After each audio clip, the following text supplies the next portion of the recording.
All right. We're back with a new piece of this Machiavelli. All right. Niccolo Machiavelli's The Art of War from 1520. This is book 1, part 4. I'm going to start with the last sentence. All right. And I'm going to continue forward because this last sentence of my fucking, the last part of this one that I did last time is probably one of the most important sentences I did. So, and because of this, they have also seen that arms in the hands of their own citizens could not create tyrants, but the evil institutions of a government are those which cause a city to be tyrannized. And as they had a good government, they did not have fear to arms, didn't have to fear arms of their own citizens. Now, this is a beautiful passage right here, right? It's basically saying, look, you know what I mean? Arms in the hands of their own citizens isn't what's dangerous to them. It's bad institutions and governments that's dangerous to people and dangerous to a society. It's the government standing here taking away your ability to do things. It's your government overtaxing individuals and causing poverty and causing motherfucking crime. You know, because the ultimate root of crime is poverty. And when you make it hard and you trap individuals inside of an institution, you trap them to be poorer and poorer on a regular basis. You know, that's what destroys a society from within. Because the more people you end up having trapped inside of that system, the worse your fucking society is going to be. They took an imprudent course, therefore, which was the cause of their being deprived of much glory and happiness, as of the error which the King of France makes in not having his people discipline the war. From what has been cited from the examples previously mentioned, there is no one, devoid of some particular passion of theirs, who does not judge the defect in the republic. And this negligence alone is what makes it weak. But I've made too great a digression. I have gotten away from my subject. That I have done this to answer you and to show you that no reliance can be had on arms other than one's own, and one's own arms cannot be established otherwise than by way of an ordinance. Nor can forms of armies be introduced in place, nor military discipline instituted. If you had read the arrangements which the first kings made in Rome, and most especially Servius Tullus, you will find that the institution of classes is none other than the arrangement to be able to put together an army in the defense of that city. But turning to our diletto, I say again that having to replenish and establish old organization, I would take the 17-year-olds, but having to create a new one, I would take them of every age between 17 and 40 in order to avail myself of them quickly. Cosimo, would you make a difference of what profession, art you would choose them from? Fabrizio, these writers do so for they do not want bird hunters, fishermen, cooks, procurers, or anyone who makes amusement his calling should be taken. But they want that in addition to tillers of the soil, smiths and blacksmiths, carpenters, butchers, hunters, and such like should be taken. But I'll make little difference in conjecturing from his calling how good the man may be, but how much I can use him with greatest usefulness. And for this reason, the peasants who are accustomed to work in the land are more useful than anyone else. For all the professions, arts, this one is used more than any other in the army. After this, there are the forgers, smiths, carpenters, blacksmiths, shoemakers, of whom it will be useful to have many. For their skill succeed in many things, as they are very good. They are a very good thing for a soldier to have. From who do you draw double service? How are those who are not suitable to fight chosen? Fabrizio, I want to talk of the manner of selecting new organization in order to make it afterwards into an army, which yet also apply in the discussion of selection that should be made in remaining an old established organization. I say, therefore, that how good the man is that you may have to select as a soldier is recognized either from his experience shown by some excellent deeds of his or by conjecture. The proof of virtue cannot be found in men who are newly selected and who never before have been selected, and the formal few or none are found in an organization which are newly established. It is necessary, therefore, lacking experience, to have recourse to conjecture, which is derived from their age, profession, and physical appearance. The first two have been discussed. It remains to talk of the third, and yet I say that I have wanted that the soldier be big, among whom he was Pyrrhus, Some others have chosen them only from the strength of the body, as Caesar did, which the strength of the body is conjectured from the composition of the members and gracefulness of aspect. And yet some of those who write say that he should have lively and merry eyes, a nervy neck, a large breast, muscular arms, long fingers, a small stomach, round hips, sleek legs and feet, which parts usually render a man strong and agile, which are the two things sought above everything else in a soldier. He ought above all to have regard for his habits, that there should be in him a sense of honesty and shame. Otherwise, there will be selected only an instrument of trouble and beginning of corruption. For if there is no one who believes that a dishonest education and a brutish mind, there can exist some virtue, which in some part may be praiseworthy, nor does it appear to me superfluous, rather I believe it necessary in order to understand better the importance of this selection. I tell you that the method that the Roman consuls at the start of the magistracy observed in selecting Roman legions, in which the Leto, because those who had selected were a mixture of new and veteran men, because of the continuing wars, they proceeded from experience, and with regard to the old veteran men, and a conjecture with regard to the new. And this ought to be noted that these deleti were made either for immediate training and use or for future employment. Now, at the moment, they're discussing who they would bring into the military and the reasons why they would choose those individuals inside of what's known as the Diletto, or basically a draft. It's what, when you hear Diletto, think draft. Right? I have talked and will talk. And those who are made future employment, because of my intention to show you how an army can be organized in countries where there is no military, in which countries I cannot have Diletti in order to make use of them, but in countries where it is accustomed to call out armies, and by means of the prince, these Diletti exist. It was observed in Rome as it is observed among the Swiss, for in these Diletti, if they are for the selection of new men, there are so many others accustomed to being under military orders, that the old veteran and new being mixed together make a good united body. Notwithstanding this, the emperors, when they began to hold the fixed term of service, the soldiers placed new men in charge over the soldiers, whom they called Teroni, as teachers to train them, as is seen in the life of the Emperor Maximus, which thing, while Rome was free, was institution, not in the army, but within the city. And as the military exercises where the young men were trained were in the city, there resulted that those men chosen to go to war, being accustomed in the method of mock warfare, could easily adapt themselves to real war. But afterwards, when these emperors could discontinue these exercises, it was necessary to employ the methods I had described to you. Arriving, therefore, at the methods of Roman selection, I say that as soon as the Roman consuls, on whom was imposed the carrying of wool, had assumed the magistracy, in wanting to organize their armies, as it was a custom, that each of them had 2 legions of Roman men who were at the nerve center of their armies, created 24 military tribunes, proposing 6 for each legion, who filled out that office, which today is done by those who we call constables. After they had assembled all the Roman men adept at carrying arms, and placed the tribunes of each of the legion apart from each of the others, afterwards, by lot, they drew the tribes from which the first selection was to be made. And the tribe they selected 4 of the best men, from whom one was selected by the tribunals on the first legion. The other 3 were selected by the tribunes. If the second legion, the other 2 were selected by the tribunes of the third, and the last belonged to the 4th legion. After these 4 others were selected, of whom the first man was selected by the tribunes of the second legion, the second by those of the third, and third by those of the fourth, and the fourth remained to the first. After another 4 were chosen, the first man was selected by tribunes of the third legion, second by the fourth, third by the first, and the fourth remained to the second. And thus this method and selection changed successively, so that the selection came to be equal and the legions equalized. And as we said above, this was done where the men were used immediately, and it was formed in the men of whom a good part were experienced in real warfare, and everyone in mock battles. This dilemma was able to be based on conjecture and experience.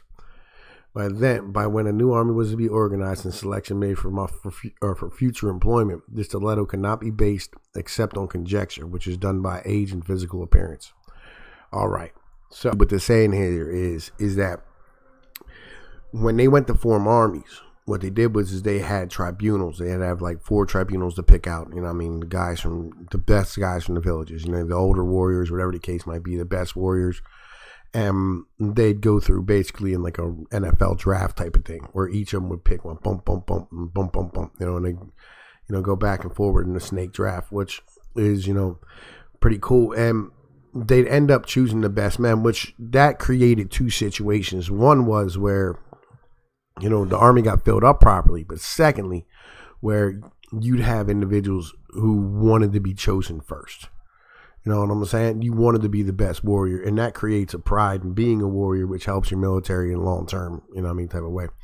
This is things, I'm saying, like fucking you don't really think about, but, it's stuff that you have to have that conversation about when you read these type of works.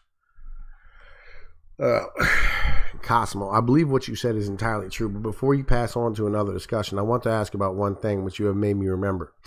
When you said that the diletto, which should be made where these men were not accustomed to fighting, should be done by conjecture. I have heard our organization censured in many of its parts, and especially as to the number.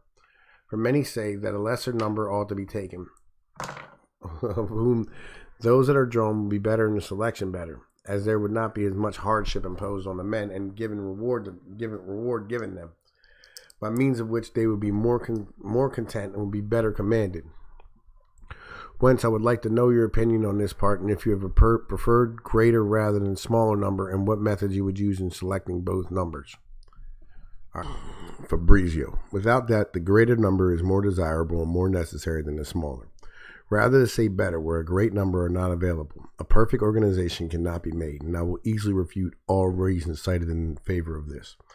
I say, therefore, first, where there are many people, as there are many examples in Tuscany, does not cause you to have better ones, or that the diletto is more selective, for desiring in the selection of men to judge them on basis of experience. Only a very few would probably be found in that country who would have had this experience, and as much, because few have been in a war. And because of those few who have been, very few have been put to the test, so that because of this, they merit to be chosen before the others, so that whoever is in a similar situation should select them. I must leave experience to one side and take them by conjecture. If I were brought to such a necessity, I would want to see if 20 young men of good physical appearance should come before me. With what rule I ought to take some or reject some, so that without doubt I believe that every man will confess that it is much smaller error to take them all in arming and training them, being unable to know beforehand which of them are better, and to reserve oneself afterwards and make a more certain diletto, where the exercises within the army, those of greater courage and vitality, may be observed. So that considering everything, the selection of this case of a few in order to have them make them better is entirely false, as to causing less hardship to the country and to the men. I say that that the ordinance, whether it is bad or insufficient, does not cause any hardship.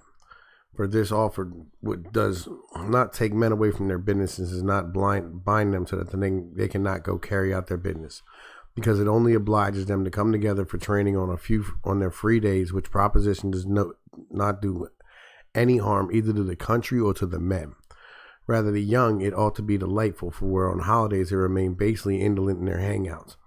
Look at this. Do you see this shit? Fucking 15 goddamn 20. 15 fucking 20. And they're saying the same fucking shit. They would now attend these exercises with pleasure, for the drawing of arms, as it is a beautiful spectacle, and thus delightful to the young men, as to being able to pay more to the lesser number, and thereby keeping them more content and obedient. I reply that no organization of so few can be made, who are paid so continually that their pay satisfy them. For instance, if in an army of 5,000 infantry should be organized, and wants them to pay them so that it should be believed they would be contented, it must be given at least 10,000 ducats a month to begin with. This number of infantry, ducats, nigga, ducats, right? Go get them ducats. It is what it is. Should be organized, and wanting to pay them, the number of infantry is not enough to make an army, and the payment is undurable to a state. And on the other hand, it is not sufficient to keep the men content and oblige to respect your position, so that in doing this, although much will be spent, it would provide little strength and would not be sufficient to defend you or enable you to undertake any enterprise. If you should give them more or taken on more, so much more impossible it would be for you to pay them. If you should give them less or take on fewer, so much less would be content and so much less useful that they would be to you. Therefore, those who consider things that are either useless or impossible, but is indeed necessary to pay them when they are levied to send a war. But even if such an arrangement should give some hardship, these enrolled in times of peace, which I do not see, they will still be recompensated by all those benefits which an army established in a city bring for without them. Nothing is secure. Yeah, I conclude that whoever desires a small number in order to be able to pay them for any other reason cited by you does not know what he is doing, for it will also happen, in my opinion, that any number will always diminish in your hands because of the infinite impediments that men have, so that the small number will succeed in nothing. However, when you have large organizations, you can at your election avail yourself of a few or many. In addition to this, it serves you in fact that the reputation for the large number will always give you reputation. Moreover, in creating an organization in order to keep men trade, if you enroll small numbers of men in many countries and the armies are very distant from each other, you cannot, without the gravest injury to them, assemble them for joint exercises. And without this training, the organization is useless, as it will be shown in its proper place. God, this book's so vicious. You know what I'm saying? See, and Sun Tzu's had. This is kind of part of like the whole, like the back end of Sun Tzu's book, where it's, you had to be able to fucking feed and clothe your troops and, have the good society and ordinance on the back end of it. You know what I mean? Right? Having the ability to have not just a strong military as far as men and weapons are concerned, but having a strong military as far as, basic logistics is concerned is highly the fuck important, and have individuals that understand the way it's supposed to be run, is a fucking massive part of a fucking military. It doesn't matter what the fucking deal is. If you don't have that good background structure, your military is going to fucking fail. You know what I'm saying? All right. So, rid of this. All right. What you have said is enough to my question, but I will not now desire that you resolve another doubt for me. There are those who say that such multitude of armed men would cause confusion, trouble, and disorder in the country. Fabrizio, this is another vain opinion for the reason I will tell you. These organized under arms can cause disorders in two ways, either among themselves or against others. Both of these can be obviated where discipline by itself should not do so. For as to troubles among themselves, the organization removes them, not brings them up, because in the organization you give them arms and the leaders if the country where you organize them is so unwarlike that there are not arms among its men, and so united that there are no leaders, such an organization will make them more ferocious against the foreigner. But in no way will it make it more disunited, because men, well organized, whether armed or unarmed, fear the laws and can never change unless the leaders you give them cause a change. And I will later tell you the manner of doing this. But if the country where you have organized men is warlike and disunited, the organization alone is enough reason to unite them. For these men have arms and leaders for themselves, but the arms are useless for war, and the leaders causes of troubles. But this organization gives them arms useful for war, and leaders who will extinguish troubles. For as soon as someone is injured in that country, he has recourse to his leader of the party, who to maintain his reputation advises him to avenge himself and not remain in peace. The public leader does the contrary, so that by this means the causes for trouble are removed and replaced by those for union, and provinces which are united but effeminate, unwarlike. Those are useless but maintain the union, while those are disunited and troublesome remain united. And that disordinate ferocity in which they usually employ is turned to public usefulness. As to desiring that they do us injury against others, it should be kept in mind that they cannot do this except by the leaders who govern them. In desiring that the leaders do not cause disorders, it is necessary to have care that they do not acquire too much authority over them. And you have to keep in mind that this authority is acquired either naturally or by accident, and as in nature, it must be provided that whoever is born in one place is not put in charge of men enrolled in another place, but it is made a leader in those places where he does not have any natural connections. As the accidents, the organization should be such that each year the leaders are exchanged from command to command, for continuous authority over the same men generates too much unity among known among them from which can be easily converted into prejudices against the prince. All right. Man, look here. Understand something. All military leaders, the individuals who set this shit the fuck up, read this goddamn book and read it well. All right? You understand what this fucking shit's talking about here? All right? It's talking about how the fuck it is you keep your fucking military under line. This is some of the most beautiful shit, and it's never been written anywhere else but here. Ever. Ever. And you can take this into business the same way you take this in the military matters. This is how you run a corporation. It's the same shit. As these exchanges being useful to those who have employed them and injurious to those who have not observed them, it is known from the example of the king of Assyria and from the empire of the Romans, which has been seen the former kingdom endured 1,000 years without tumult and without civil war, which did not result from anything else other than the exchanges of those captains. Very simple, man. It's very, very simple. You know what I'm saying? You just exchange the fucking captains around. who were placed in charge and carried the armies from place to place every year, nor for other reasons did it result in the Roman Empire. Once the blood race of Caesar was extinguished, so many civil wars rose among the captains of the armies and so many conspiracies of the above-mentioned captains against his emperors, resulting from the continuing of those captains in the same commands. If any of those emperors and any who later held the empire by reputation, such as Hadrian, Marcus, Severus, and others like them, would have observed such happenings and would have introduced this custom of exchanging captains in an empire, without doubt they would have made it more tranquil and lasting, for the captains would have had fewer opportunities for creating tumults, and the emperors few causes to fear them, and the Senate, when there was a lack in the succession, would have had more authority in the election of emperors, and consequently better conditions would have resulted. But the bad customs of men, whether from ignorance or little diligence, or from examples of good or bad, are never put aside. I'll tell you what, we're going to wrap this up right here, man. Think about what I just read to you. Reread it. Go back, find this fucking book. I'll leave the motherfucking link in the description, son. This is Tom. Peace. Later.